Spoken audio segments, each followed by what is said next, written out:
people injured and two of whom have now lost their lives. Listen in to what he stated.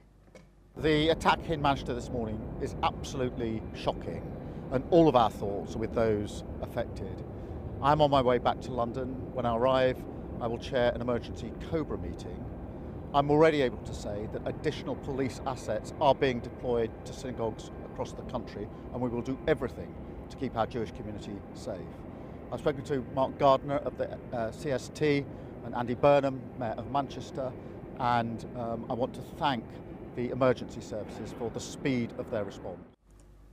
This comes after the Greater Manchester Police stated that 4 people were wounded after a man drove a vehicle towards pedestrians and carried out a stabbing outside the Heaton Park Hebrew Congregation Synagogue on Middleton Road in Crumpsall. The suspect was shot dead by the police at the scene. The attack has reportedly now killed 2 people. 3 others, meanwhile, are in a critical condition. Paramedics arrived within 10 minutes and are currently tending to the injured members who suffered wounds from both the vehicle as well as the stabbing. Now, authorities are urging the public to avoid the area as the investigation continues. Meanwhile, the Israeli embassy in London has stated that it condemns the attack carried out in Manchester. Additionally, King Charles III has also reacted, stating that his wife and him have been deeply saddened and shocked to learn of the horrific attack. With us on the broadcast is Mr. Mark Sutherland, geopolitical commentator, joining us from London. Thank you so much, sir, for taking our time and speaking to us on NewsX World. We're seeing a worrying pattern of such attacks targeting places of worship, particularly synagogues, in recent years. We've seen similar such instances in the United States as well, where Jewish people have been targeted for their faith, whether in Boulder in Colorado, Los Angeles and Washington, D.C., and now this attack in Manchester. What, in your assessment, is driving this pattern? Yeah, good to be with you today, and I'm very saddened by this. The issue is that we have to remember that this is the Day of Atonement. This is the day of Yom Kippur, the most important day within the Jewish religious calendar. So let's put that on the table straight away. We recently in London had a march against anti-Semitism a couple of weeks ago, where 70,000 people were on the streets of London to raise awareness of this. Since the 7th of October, there has been, very sadly, a rise, as you quite rightly pointed out, in regard to attacks upon Jewish people, in regard to attacks on synagogues. And when you've reached a situation like we have in the UK, where very sadly, where Jewish school children are going to school and then they're being advised not to wear anything that identifies them as Jewish, we have now come to an appalling place as a society. And since the 7th of October, this has to be noted, we have seen many, many marches in London, virtually every weekend and around this country in regard to pro-Palestinian marches. That has to be put on the table as well. And that then, if you then have got shouts around the world of globalize the intifada, then people that actually believe in this, that think it's acceptable to have ISIS flags on the streets of London and pro-Hamas commentary and flags as well, then it's not surprising that it builds up this kind of viewpoint. Words matter within our lexicon, and it raises the heat and the temperature deeply in this kind of situation. So then we have this appalling incident where 4 people, now 2 of those have died, and the perpetrator of this then was taken out by the police on the ground very, very quickly, after attending there very quickly. And then the concerns, because it is all on social media, what else is behind that? What else is behind the background?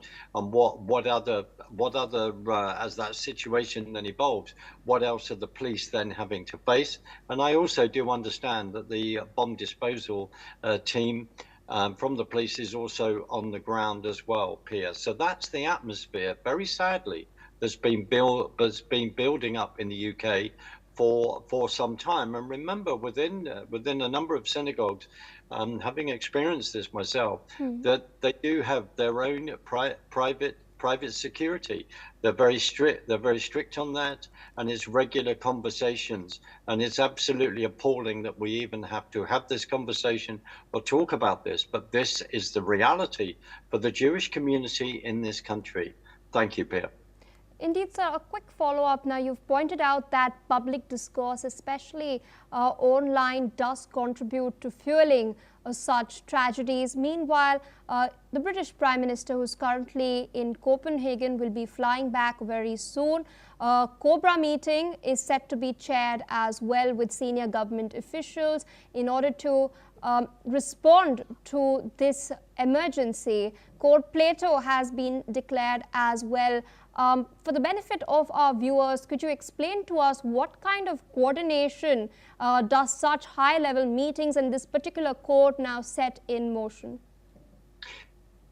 Across his desk, like from whatever, our security agencies will be a regular briefing. The figure has been put out there over the last few weeks that our security agencies are following up to 40,000 people. There are 40,000 people on their list of individuals that they are deeply concerned about and their actions and their ideology. So that is constantly being monitored. And as you can appreciate, 40,000 people was a heck of a lot of people to then follow if you're able to then assign your assets to that, and deeply costly. That within our own nation, there are people that wish to do ill to our nation and to the wonderful citizens of this nation. And we have sadly just seen that as what's just happened in Manchester.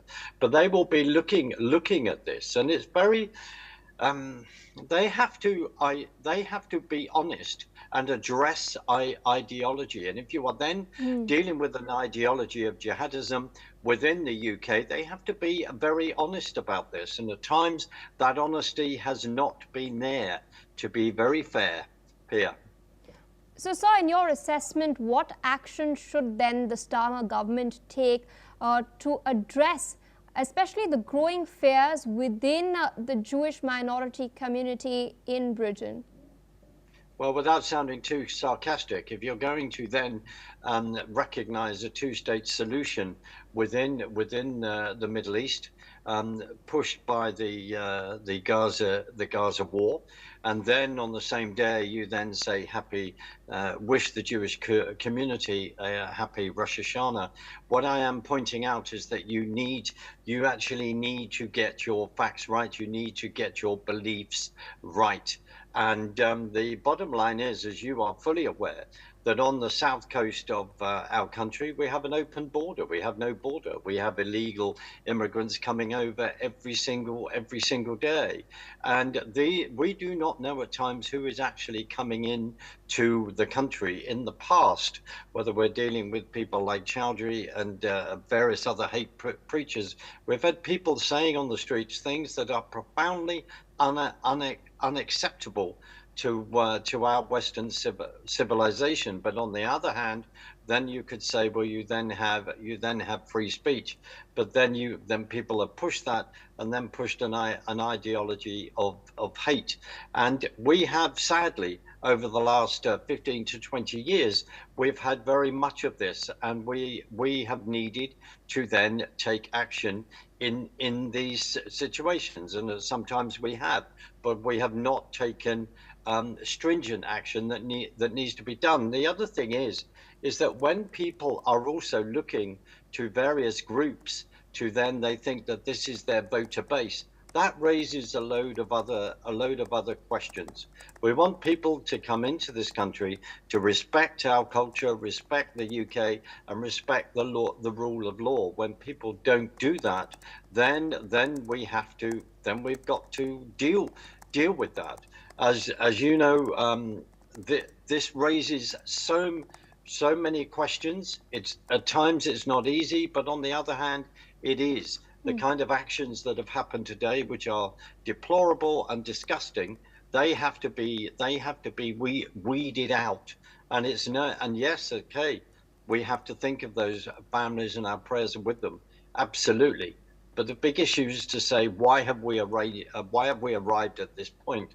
And there have been many people for many years talking about that and warning about that. And sadly, those warnings have not been heeded, in my humble opinion. Thank you, Pia. All right, so I request you to stay on with us. We're tracking further updates.